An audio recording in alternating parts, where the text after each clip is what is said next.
Substitution reaction is a reaction in which one functional group is replaced by another functional group. There are two types of substitution reaction, SN1 and SN2 reaction.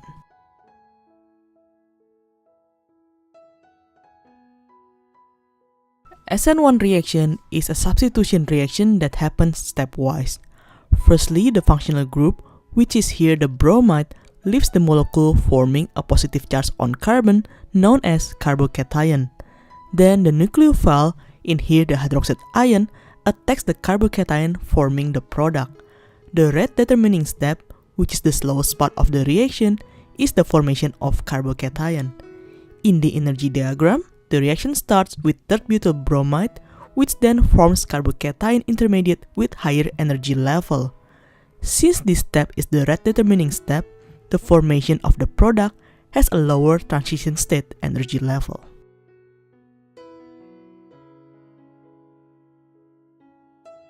The rate law here will equal to rate equals to K times the concentration of third butyl bromide.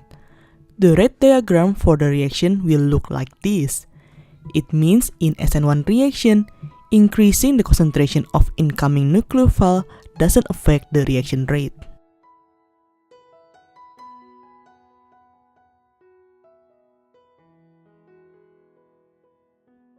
SN2 reaction is a substitution reaction that happens in a concerted way.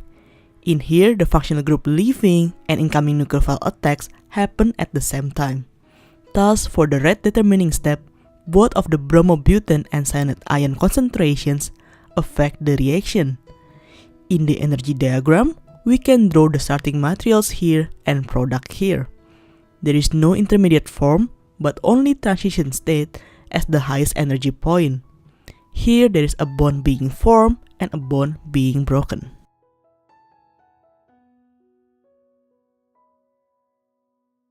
The rate law of reaction will equal to rate equals to K times the concentration of bromobutane times the concentration of cyanide ion.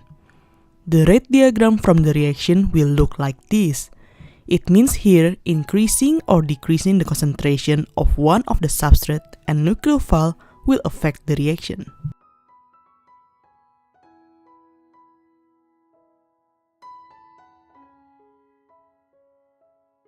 SN1 reaction will need a stable carbocation. The more substituent on the carbon, the more stable carbocation is. Thus, tertiary carbon will likely to undergo SN1 reaction. For SN2 reaction, the reaction happens in concerted way, so it will need space to form and break bonds. Tertiary carbon is sterically hindrance. The least steric is the primary carbon, which will likely to undergo SN2 reaction. Now we left with secondary carbon. For secondary, this is an intermediate and will be able to undergo either SN1 or SN2 reaction.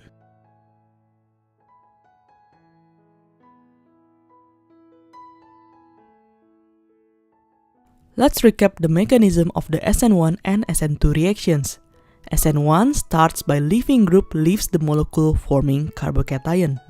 Then nucleophile attacks the carbocation and forms the product. At this step, incoming nucleophile has 50-50 chance to attack from either side. Hence, the product is a mixture of the configuration. For SN2, the reaction happens in a concerted way. Bond is formed and broken at the same time.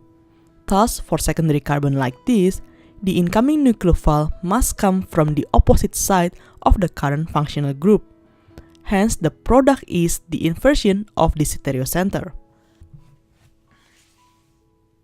Here is the summary for today's video.